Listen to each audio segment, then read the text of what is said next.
Hi, this is Dave and welcome to the Table, a series of videos where I review and discuss various board and card games, looking at them from a family perspective. Now today we're going to be taking a preview at Mobtown from 5th Street Games. This is currently on Kickstarter right now, and it's for 2 to 4 players, and it's a set collection area control game where you are a mobster and you kind of manipulate your little group of little animal gangsters around the city in order to take over various properties until the law shows up.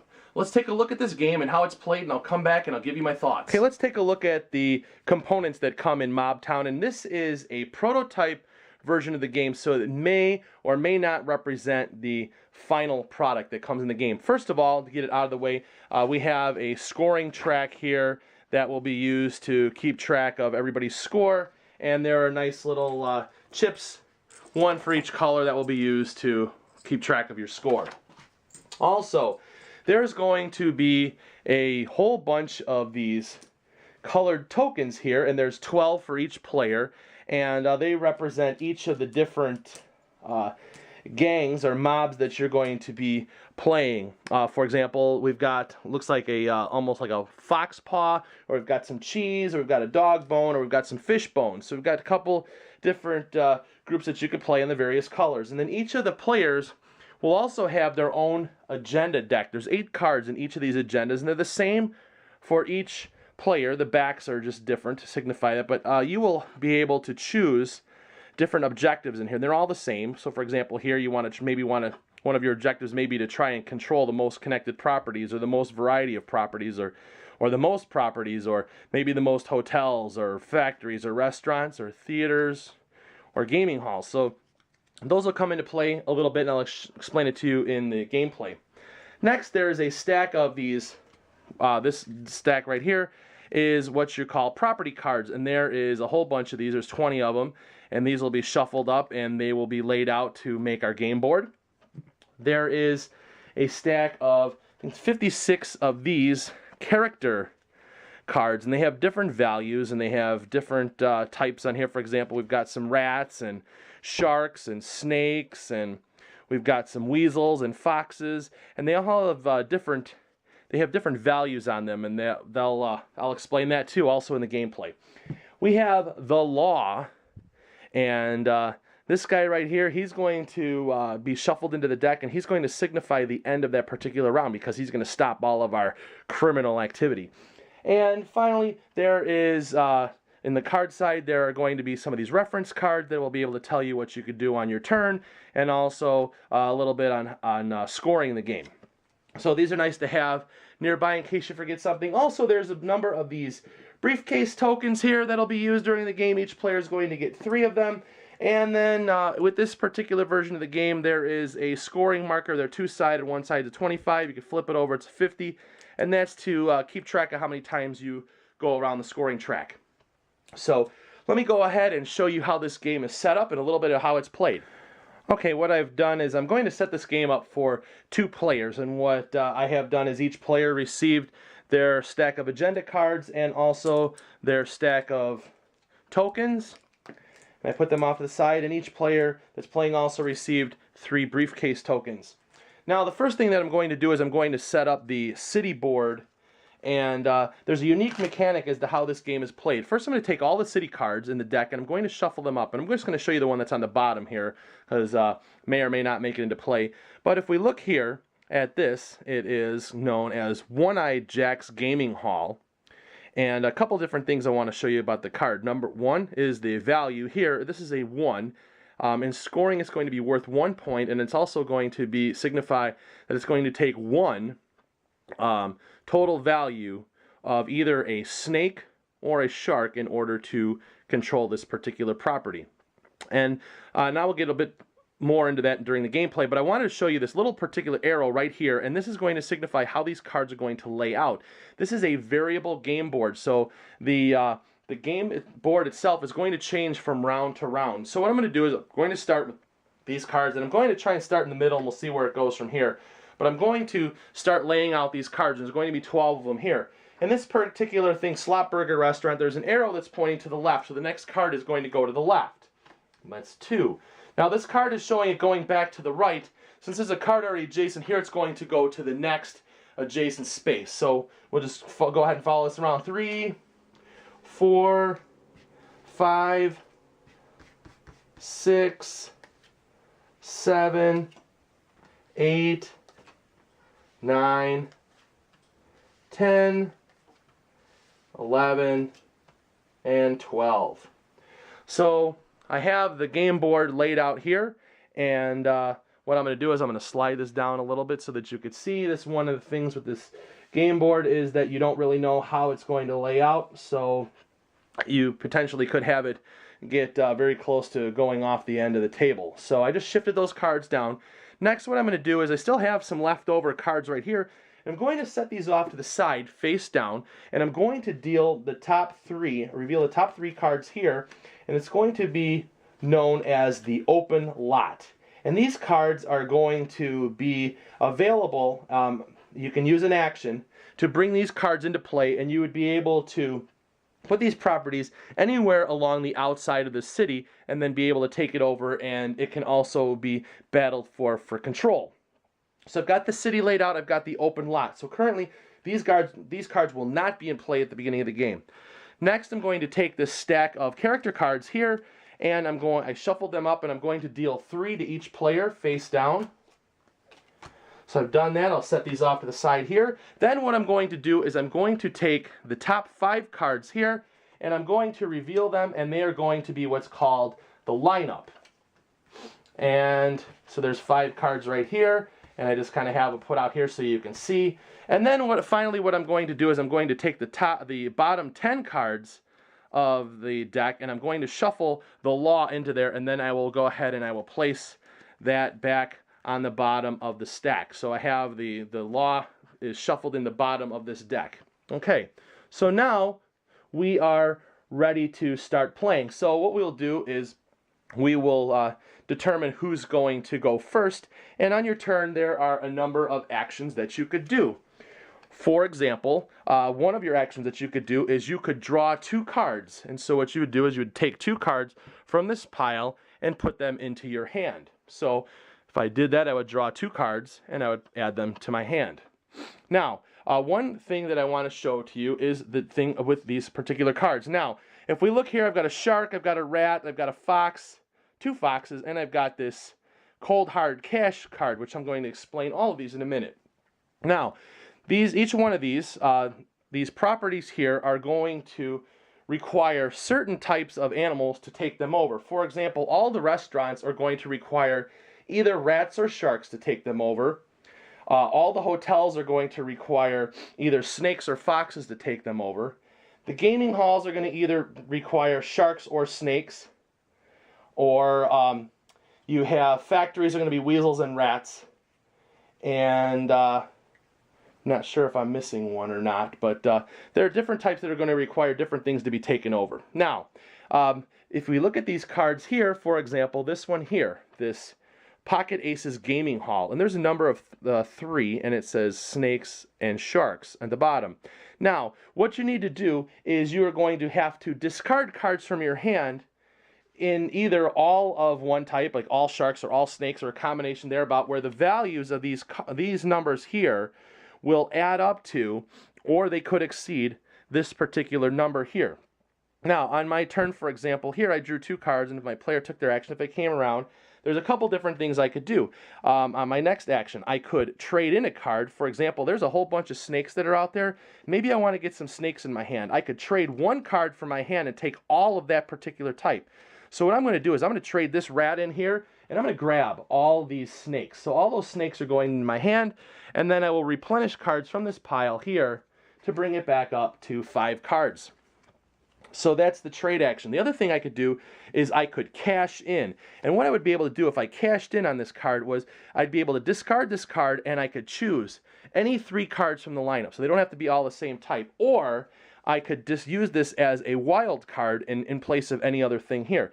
So, for example, here, if I look at my hand here, I'm going to go on to my next action, which I could take over on a turn. And you're going to discard cards, and then you will place one of your tokens on there. So, for example, here, maybe I want this gaming hall right here, and it's going to cost 4, either between snakes and sharks. Well, I have enough here, so I'm going to show you what I'm going to do, is I'm going to discard maybe I'll take this, I want to hold on to this 3 shark because it's the highest value, but maybe I'll take these 2 snakes. I've got a total of 4 snakes, and I will discard them, and then I will place this chip on that particular board.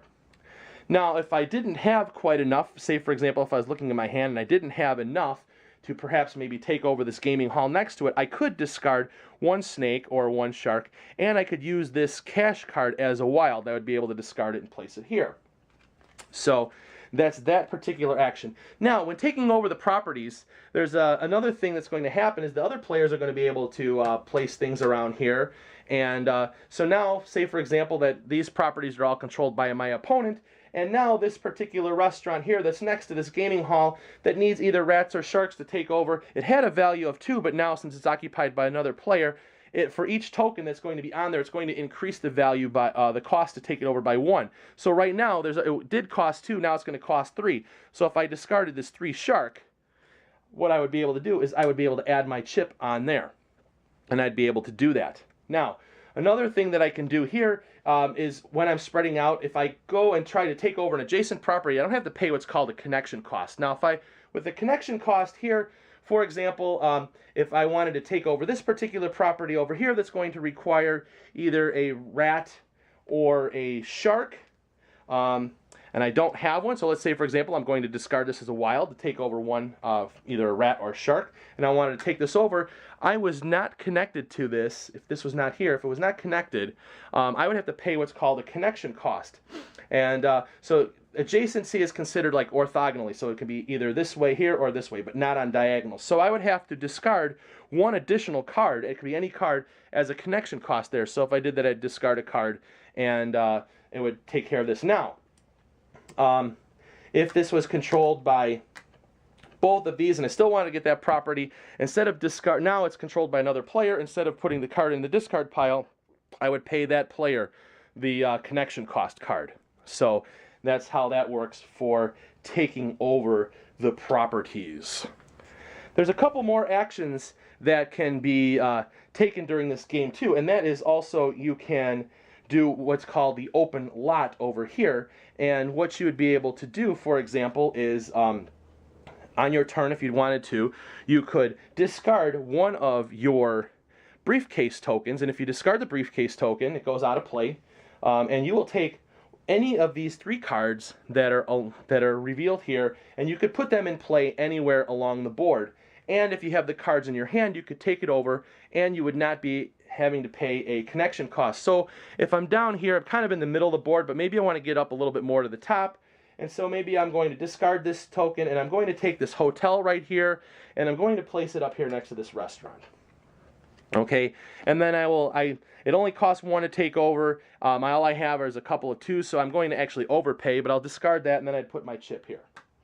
So this play is going to continue going around, and you're going to start seeing like chips being all over, and there's going to be some battling over turf and stuff like that. And so maybe when you selected your agendas at the beginning of the game and things aren't going well for you, you do have the option to swap out agendas. So if you had taken 2 of your agendas, maybe here I was looking to control the most hotels or the most theaters, and right now I'm happy with where I'm at with the theaters. I've got 2 of them, my opponent has 1, but right now it's kind of a little tight with the hotels, and maybe it wasn't going to stand a chance in getting it. I could actually take as my action, I could swap out 1 of my agendas for 1 of the other ones that are left over. So I would keep 1 of them, and then I would be able to choose a new one from the stack of agenda cards here.